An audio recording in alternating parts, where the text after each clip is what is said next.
حامدًا للہ تعالی اولا و ثانیہ ولعنان الثناء الیہ ثانیہ والصلاة والسلام علی افضل الرسل محمد وآلہ مسلیہ محمد وآلہ مسلیہ فی غربت الصلوات مجلیہ و مسلیہ اما بعد فاعوذ باللہ من الشیطان الرجیم بسم اللہ الرحمن الرحیم محمد الرسول اللہ والذین معه اشداء علی الکفار رحماء بینہم قال النبی صلی اللہ علیہ وسلم اصحابی کالنجوم فبأیہم اقتدیتم اہتدیتم او کما قال صدق اللہ وصدق رسولہ النبی الکریم۔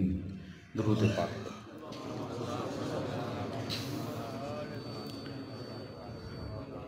اللہم صلی علی محمد معدن الجود والکرم منبع الحلم والحکم وآلہ وسلم۔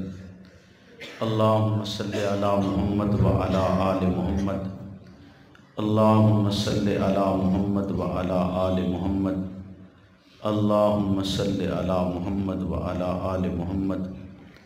محمد سے پیار کرتے ہیں تیرا احسان ہے مولا، ہماری بخشش کا بس یہی سامان ہے مولا۔ در شاہ مدینہ چھوڑ دیں جنت کے بدلے، یہ سودا ہم نہیں کرتے ہمیں نقصان ہے مولا۔ تیرے باغی تیرے شاتم بشر اچھے نہیں لگتے، تیرا سایہ نہ ہو جن پر وہ سر اچھے نہیں لگتے۔ تیرے اصحاب سے مجھ کو محبت کیوں نہ ہو آقا، کسے اونچے گھنے ٹھنڈے شجر اچھے نہیں لگتے۔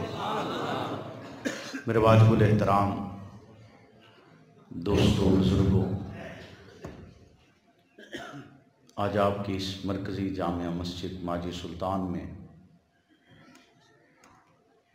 محترم جناب مار اقبال کندرانہ صاحب، حاجی ذوالفقار صاحب، محترم ابراہیم خان پٹھان صاحب، ملک آصف ندیم صاحب، صفدر حسین صفدر صاحب اور اس مسجد حاضہ کے خطیب مکرم مولانا عبدالوارث صاحب اور دیگر ان کی انتظامیہ کی پرخلوص دعوت پر حاضری کا شرف حاصل ہوا ہے۔ خلاق عالم سے دعا گو ہوں کہ وہ مجھے حق اور سچ کہنے کی توفیق عطا فرمائے اور حق اور سچ کہنے کے بعد مجھے اور آپ کو اس پر عمل پیرا ہونے کی بھی توفیق عطا فرمائے۔ میں آپ کی محبت اور جس انداز سے آپ نے ہمیں یہاں خوش آمدید کہا، میں اس کا انتہائی مشکور ہوں اور میں یہ سمجھتا ہوں کہ یہ سب اسی نسبت کی بدولت ہے جس نسبت کو اگر میں سادہ لفظوں میں کہوں تو حق نوازی کہا جاتا ہے۔ حق نوازی کی بدولت آپ یہاں ہیں، حق نوازی ہی کی بدولت میں بھی یہاں پر کھڑا ہوں اور مجھے بتایا گیا کہ میرے والد محترم نے ماجی سلطان والوں سے ایک وعدہ بھی کیا تھا اور انہوں نے فرمایا تھا کہ میں عنوان بھی خود رکھوں گا اور تقریر کرنے کے لیے بھی آؤں گا۔ ان کا عنوان تھا کہ یہ ظلم کی سیاہ رات کب ختم ہوگی۔ سبحان اللہ۔ یقیناً آج میں چاہتا تو یہی تھا کہ اسی عنوان پر گفتگو، لیکن آج نہیں کروں گا، یہ اگلے وقت کے لیے رکھتے ہیں اور 22 فروری کو انشاءاللہ عنوان ہے اسی طرح کا ہی، بس اس میں تھوڑا سا فرق ہے چونکہ ہمارے خاندان کا ایک طریقہ کار ہے کہ ہم گفتگو سے پہلے اس کو چھوڑ دیں، ہم گفتگو سے پہلے ایک عنوان بتاتے ہیں تاکہ سننے والے حضرات سامعین جب اپنے گھروں کو جائیں تو وہ اور کچھ نہیں، کم سے کم یہ بات ضرور لے کر جائیں کہ ہم نے اس عنوان کے مطابق یا اس مسئلے کے بارے میں ہم نے بات سنی ہے یا کہی ہے۔ تو اس دن کا عنوان یقیناً آپ حضرات کو جیسے مولانا عبدالوارث صاحب دعوت دے رہے تھے، آپ تشریف لائیں گے، وہ عنوان ہے جبر جب صبر سے بڑھ جائے۔ جبر جب صبر سے بڑھ جائے، یعنی ظلم اتنا ہو جائے کہ صبر بھی آخدے میں ہوں میری بس سے۔ خیر آج یہاں وہ موضوع نہیں ہے، آپ کے ہاں پہلی مرتبہ آنا ہوا، گھروں میں ماؤں بہنیں بیٹیاں بھی یہاں ساتھ انہوں نے بتایا کہ سن رہی ہیں، سماعت فرما رہی ہیں۔ اللہ آپ کا اور ان کا آنا مبارک فرمائے۔ خلاق عالم کا بڑا احسان ہے کہ اس نے مجھے اور آپ کو مسلمان پیدا کیا ہے۔ ہر بچہ جو پیدا ہوتا ہے وہ فطرت پر پیدا ہوتا ہے۔ حدیث مبارکہ میں آتا ہے کہ ہر بچہ فطرت پر پیدا ہوتا ہے اور فطرت اس کی اسلام میں، یعنی جب بچہ پیدا ہوتا ہے تو پیدا ہوتے ہوئے یہودی، عیسائی، نصرانی یا کوئی بھی اور کسی بھی مذہب سے تعلق نہیں رکھتا، پیدا ہوتے ہوئے بچہ مسلمان ہوتا ہے، اسلام پر ہوتا ہے۔ ہر بچہ اسلام پر پیدا ہوتا ہے، آگے اس کے ماں باپ اسے یہودی، نصرانی یا عیسائی بناتے ہیں یا دیگر مذاہب کی طرف لے کر جاتے ہیں۔ اور جب انسان اپنے گھر میں آنکھ کھولتا ہے، پروان چڑھتا ہے، تو رفتہ رفتہ رفتہ رفتہ اس کے ذہن میں فطرت سے ہٹ کر مختلف عقائد و نظریات اس کے دماغ میں راسخ ہوتے ہیں۔ وہ یہودی بن جاتا ہے، عیسائی بنتا ہے، یا اسلام کے دیگر جو اسلام میں خود ساختہ فرقے ہیں، مذاہب ہیں، ان پر عمل پیرا ہونا شروع ہو جاتا ہے، اور وہ کسی بھی حالت میں ان سے دستبردار نہیں ہونا چاہتا۔ ایک ہے میں اور آپ مسلمان ہیں، مسجد میں موجود ہیں، ہمارا دعویٰ بھی ہے کہ ہم مسلمان ہیں، لیکن ہمارے پاس اس دعوے کی کوئی دلیل نہیں ہے کہ ہم یہ تو کہہ رہے ہیں کہ ہم مسلمان ہیں، لیکن آیا یہ ایمان یا مسلمان ہونا یہ پروردگار عالم کی بارگاہ میں منظور ہے یا نہیں ہے؟ مسلمان کہلاتے تو خود کو اسی لیے ہے نا کہ اس کی بارگاہ میں میرا اور آپ کا ایمان تسلیم ہو جائے، مان لیا جائے۔ ہم مسجد میں بیٹھے ہیں، نماز کس لیے پڑھتے ہیں؟ کہ اس کی بارگاہ میں میرا اور آپ کا ایمان تسلیم کر لیا جائے۔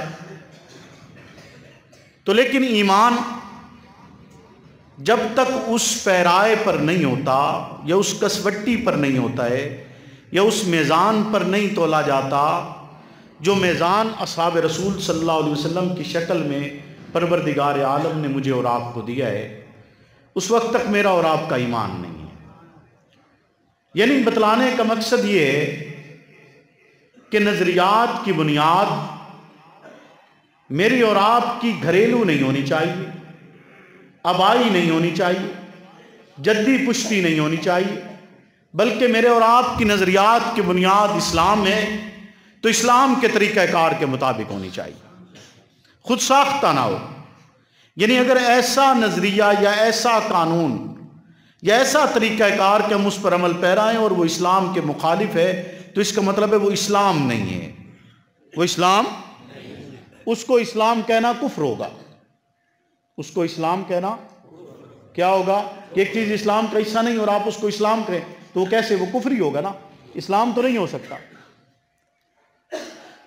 تو رسالت پناہ حضرت محمد رسول اللہ صلی اللہ علیہ وسلم نے ایک طویل جد و جہد کی ہے، ایک طویل سفر طے کیا ہے، انتہائی مشقت کی زندگی گزاری ہے، اور ایسے ماحول اور ایسے عالم میں گزاری ہے کہ جب لوگ یہ کہتے تھے کہ جو شخص محمد رسول اللہ کے دین پر چلتا ہے نعوذ باللہ اس نے دین چھوڑ دیا ہے، وہ دین سے باہر ہو گیا ہے، ایسے ماحول میں گزاری ہے جب رسالت پناہ پر طرح طرح کے الزام تراشیاں ہوتی ہیں، آپ پر طعنہ زنی کی جاتی، آپ کے خلاف جلوس نکالے جاتے ہیں، آپ کے خلاف میٹنگیں منعقد ہوتی ہیں، آپ کے خلاف رؤسائے قریش ایک مقام پر اکٹھے ہوتے ہیں، حتیٰ کہ رسالت پناہ کے قتل کی سازش کی جاتی ہے، اور میرے رب کو منظور نہیں تھا، ورنہ کافروں نے کوئی کسر نہیں چھوڑی کہ وہ رسالت پناہ کی ذات بابرکات پر حملہ آور ہوتے اور آپ کو شہید کر دیا جاتا. لیکن رسالت پناہ کی حفاظت پروردگار عالم نے فرمائی اور پیغمبری اپنے اس نظام کو لے کر آگے بڑھتی رہی. آپ دیکھتے ہیں، آپ نے واقعہ بے شمار مرتبہ سنا ہوا ہے کہ ایک بوڑھی خاتون ہے، وہ مکہ چھوڑ کر جا رہی ہے. کس غرض سے جا رہی ہے کہ اگر میں مکہ میں رہتی ہوں تو مجھ سے میرے نظریات چھین لیے جائیں گے. مجھ سے میرے نظریات، ذرا توجہ کیجئے گا میرے اس بات پر، اس کو محض ایک واقعہ مت سمجھیے. یہ محض ایک واقعہ نہیں ہے کہ ایک بوڑھی خاتون ہے، اس کے پاس اختیار کوئی نہیں، اس کا رشتہ دار نہیں ہے، اس کے پاس مال و اسباب اتنا ہے کہ وہ ایک گٹھڑی میں بند ہو چکا ہے. لیکن وہ بوڑھی خاتون جس کے اعضاء توانا نہیں، کمزور ہیں، جو طاقتور نہیں، کمزور ہے، جو بالآخر اس بات پر مجبور ہے کہ مکہ میں رہتے ہوئے رؤساء کی موجودگی میں، مکہ کے حاکموں کی موجودگی میں بھی اس کی کمزوری کا عالم یہ ہے کہ اسے ڈر ہے کہ کہیں میرا نظریہ مجھ سے چھین نہ لیا جائے. نہیں توجہ، بولیے نا. ایک لمحے کے لیے اسے یہ بات بھول جائیں کہ وہ مسلمان تھی یا کافر تھی، ایک لمحے کے لیے بھول جائیں.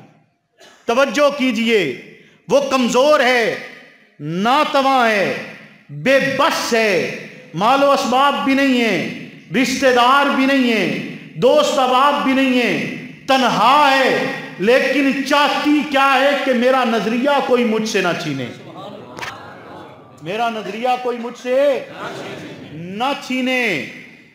وہ اپنے نظریے کے لیے اس حد تک جاتی ہے، اپنے نظریے کے لیے اس حد تک جاتی ہے. یعنی وہ مجھے اور آپ کو یہ پیغام دے رہی ہے نا کہ نظریے نہیں بدلے جاتے،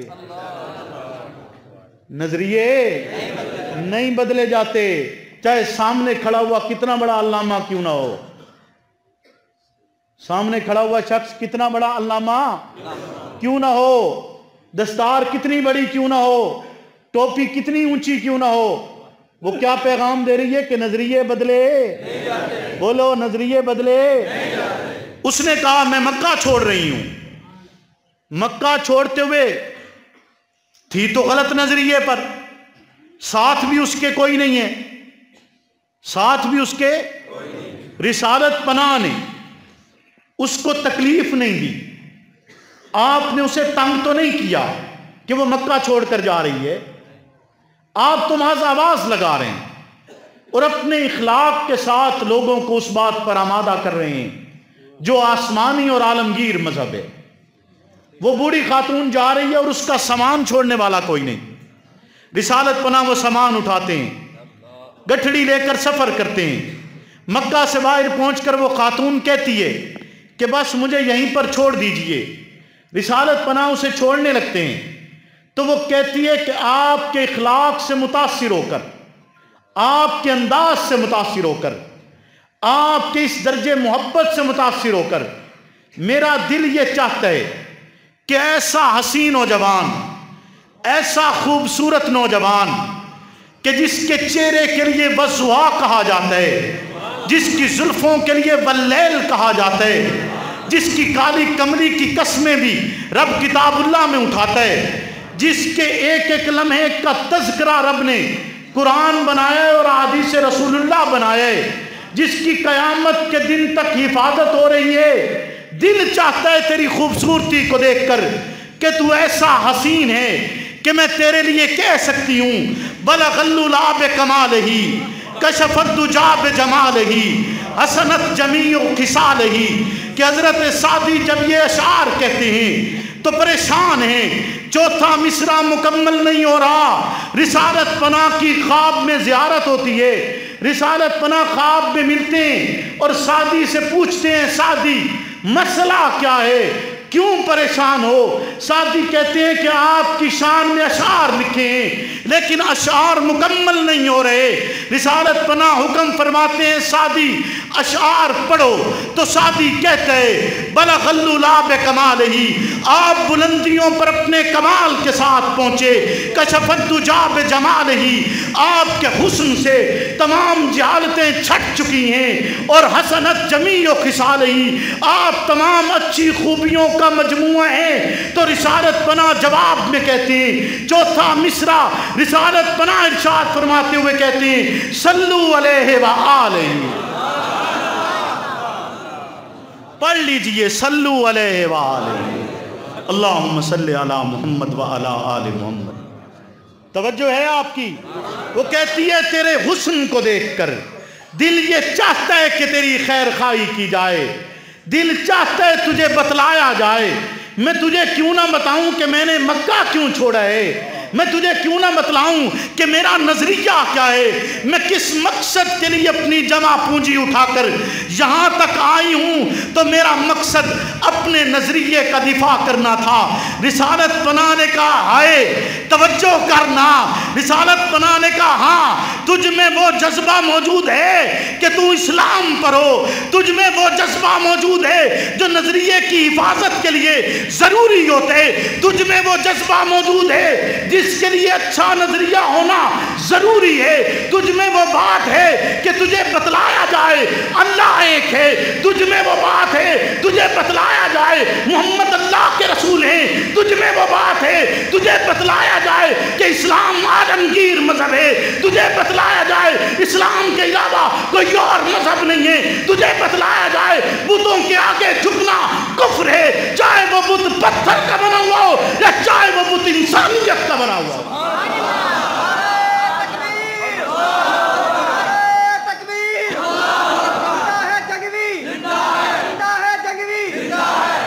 رسالت پناہ نے اسے بتلایا کہ نظریہ اسے کہتے ہیں، یہ نظریہ ہے، اس پر قائم ہو جا، پھر تیرے دو ٹکڑے کر دیے جائیں، تب بھی نظریہ بدلتا نہیں ہے، دو اونٹوں کے درمیان باندھ کر چیر دیا جائے تب بھی نظریہ بدلتا نہیں ہے، تبتی ہوئی ریت پر لٹایا جائے تب بھی نظریہ بدلتا نہیں ہے، گرم پتھر رکھے جائیں تب بھی نظریہ بدلتا نہیں ہے، اس کو نظریہ کہا جاتا ہے۔ پھر وہ رسالت پناہ کے ہاتھ پر ایمان لاتی ہے، پھر وہ اسلام کا نظریہ پکڑتی ہے، پھر وہ کلمہ پڑھتی ہے، کہتی ہے ہاں بنتا یہی ہے کہ تجھ جیسا حسین پڑھائے اور ہم پڑھنے والے ہوں۔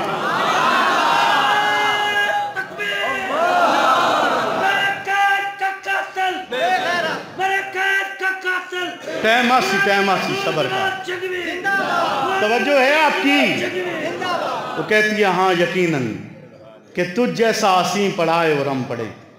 بولیے نا کہ ایک شخص نے رسالت پناہ کی ذات پر 40,000 اشعار لکھے، 40,000 لکھنے کے بعد وہ آخری شعر یہ لکھتا ہے کہ تھکی ہے فکر رساں اور مدح باقی ہے، قلم ہے آبلا پا اور مدح باقی ہے، تمام عمر لکھا اور مدح باقی ہے، ورق تمام ہوا اور مدح باقی ہے۔ ایسے ہی شیخ سعدی نے نہیں کہا کہ لا یمکن الثناء کما کان حقہ بعد از خدا بزرگ تو ہی قصہ مختصر، کہ آپ جیسا حسین تو کائنات میں آیا ہی نہیں ہے، اور یقیناً آپ کی خصوصیات اور آپ کی فضیلت کو انسان جان ہی نہیں سکتا، حتیٰ کہ انبیاء نہیں جانتے، چونکہ آپ کی خصوصیت اور آپ کی فضیلتوں کو پروردگار عالم کے علاوہ کوئی نہیں جان سکتا۔ لہذا ہم تو یہی کہیں گے کہ لا یمکن الثناء کما کان حقہ بعد از خدا بزرگ تو ہی قصہ مختصر۔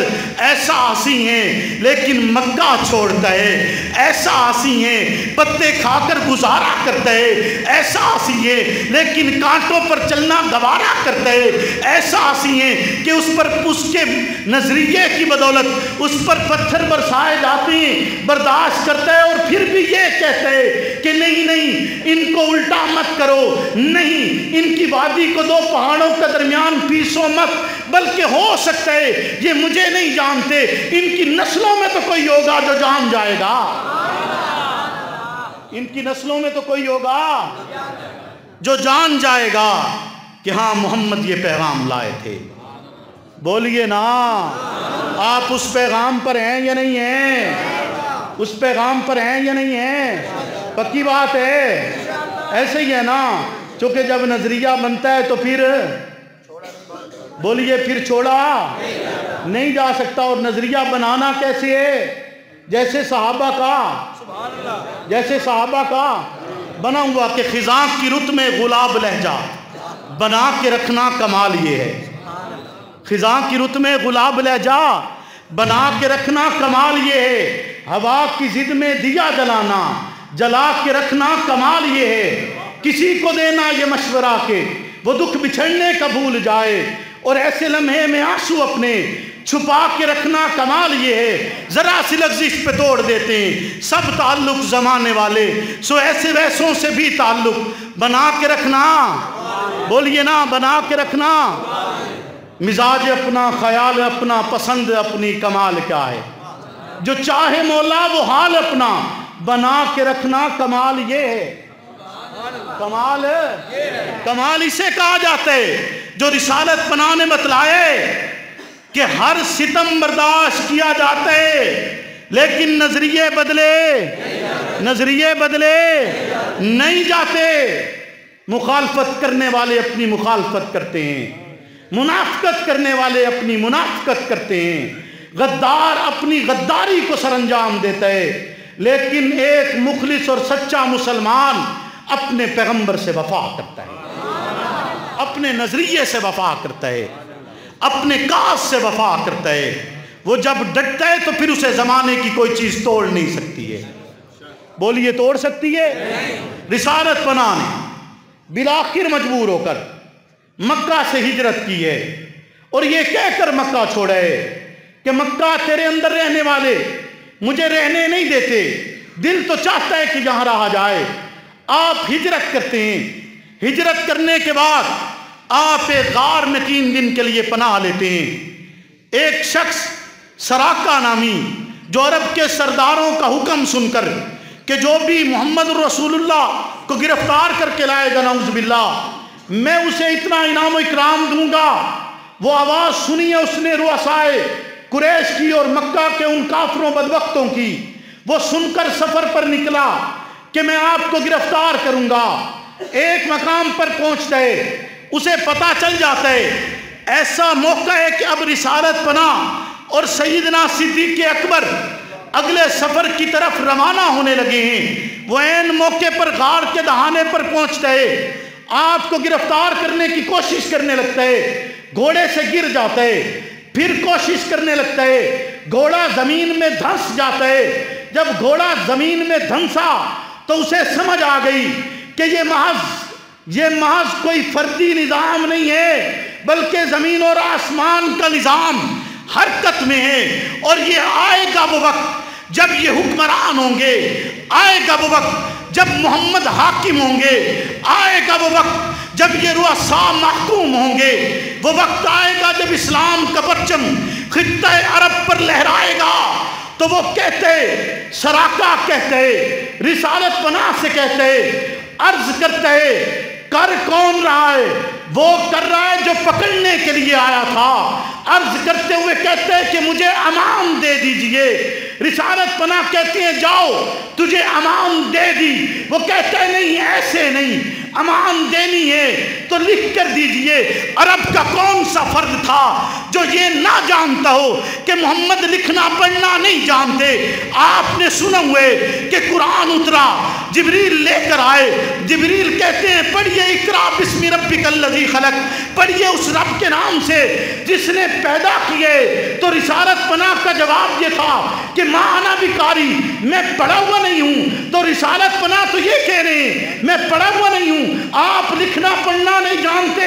اور سراقہ کہتے کہ لکھ کر دیجئے، آپ نے مجھے امان دی ہے. تو حضرت محمد رسول اللہ حکم کرتے ہیں عامر بن فہیرہ کو کہ عامر بن فہیرہ انہیں لکھ کر دے دو کہ محمد نے انہیں امان دی ہے. وقت گزرا، اسلام حاکم ہوا، اسلام حکمران بنتے.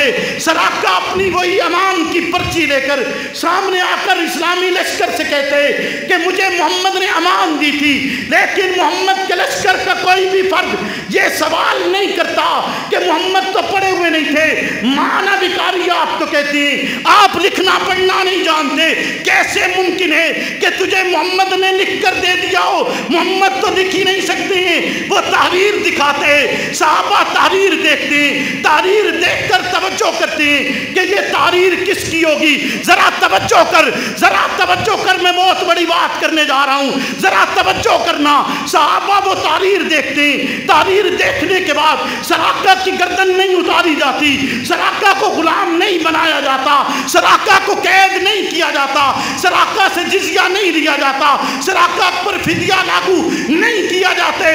تحریر دیکھتے ہیں، سراقہ کہہ رہے مجھے محمد نے امان دیے، لیکن محمد تو لکھنا پڑھنا نہیں جانتے، تو لکھا کس نے؟ تحریر دیکھ کر صحابہ کیا آواز لگاتے ہیں؟ صحابہ کہتے ہیں ہاں یہ تحریر صدیق کے غلام کی ہے۔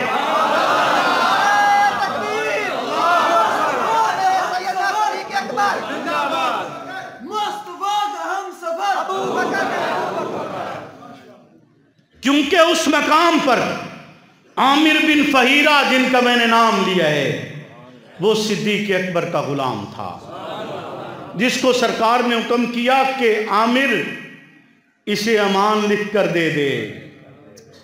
صدیق کے غلام کی لکھی ہوئی امان صدیق نے نہیں لکھی، صدیق کی لکھی ہوئی نہیں ہے، صدیق کے غلام کی لکھی ہوئی امان دیکھ کر صحابہ کہتے ہیں ہاں یہ صدیق کے غلام کی امان ہے۔ پھر رسالت پناہ نے سراقہ سے یہ بھی کہا تھا کہ سراقہ میں تیرے ہاتھوں میں کسرا کے کنگن دیکھ رہا ہوں۔ سراقہ سوچتے ہیں کہ یہ کیسے ممکن ہے، کہاں خطہ عرب، کہاں ایران کا بادشاہ، بولیے نا، کہاں یہ خطہ عرب اور کہاں ایران کا بادشاہ، کہاں یہ جنگ کی سرزمین، نہیں، کہاں یہ خطہ عرب، کہاں ایران کا بادشاہ؟ توجہ ہے نا؟ اگلے جملے تے اپڑے ہو یا نہیں اپڑے؟ اپڑ گئے ہو نا؟ کہاں جنگ کی سرزمین کی ایک مسجد کے مولانا، کہاں ایران کا بادشاہ؟ وہ کہتے کیسے ممکن ہے کہ کسرا کے کنگن ہو، سراقہ کا ہاتھ ہو؟ ممکن نہیں ہے۔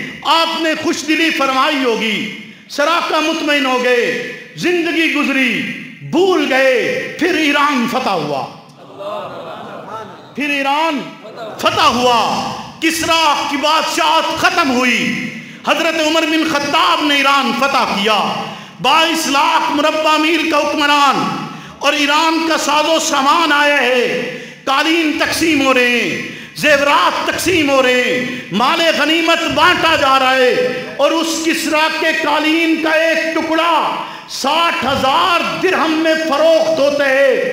ایسے قیمتی قالین تقسیم کیے جا رہے ہیں، اور اس عالم میں سراقہ کو بلایا جاتا ہے، کہا جاتا ہے سراقہ آؤ، یہ کسرا کے کنگن ہیں، انہیں اپنے ہاتھوں میں پہنو۔ بادشاہ کے کنگن عمر بن خطاب سراقہ کے ہاتھوں میں پہناتے۔ وصیت تو نہیں کی تھی آپ نے یہ تو نہیں کہا تھا کہ عامر یہ بھی لکھ لو، بولو نا، عامر یہ بھی لکھ لو۔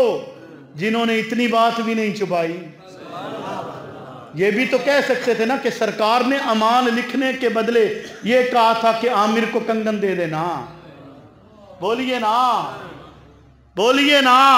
صدیق اکبر نے اپنی وصیت تو نہیں کی، آپ نے پورا قصہ بیان کیا ہے۔ وہاں سننے والا یا صدیق تھا یا عامر تھا یا سراقہ تھا، 3 افراد ہی تھے نا، لیکن توجہ کس پر ہونی تھی؟ کیا سراقہ کی بات مانی جانی تھی یا صدیق کی؟ بولیے نا۔ صدیق نے پیغام پہنچایا، صدیق نے فرمایا سراقہ آیا تھا، سرکار نے اس کے ہاتھ دے کر فرمایا میں نے کسرا کے کنگن دیکھے ہیں، یقیناً آپ نے سچ دیکھا ہے۔ عمر بن خطاب وہ کنگن ہاتھ میں پہنا کر کہتے ہیں کہ آج میں صدیقی اور وہ سنت زندہ کر رہا ہوں جو رسالت پناہ نے تیرے ہاتھوں میں دیکھ کر کی تھی۔ آپ نے دیکھے تھے، اس وقت اس نے پہنے ہوئے نہیں تھے، لیکن ہم تیرے ہاتھوں میں پہنا کر دیکھنا چاہتے ہیں کہ آپ نے دیکھا کیسے تھا، آپ نے دیکھا۔ اس کو کہا جاتا ہے نظریہ، اس کو کہا جاتا ہے، بولیے نا، کہ پورا عالم اسلام خاموش ہے، 22 لاکھ مربع میل کی حکومت پر بسنے والے افراد خاموش ہیں۔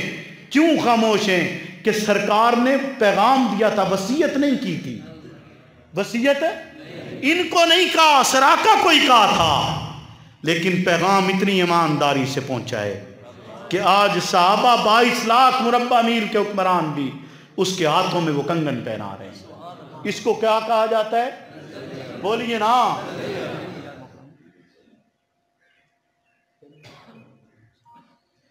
وقت چونکہ مختصر ہے، گفتگو ابھی مکمل نہیں ہوئی، یہ انشاءاللہ آگے بڑھے گی نا جی؟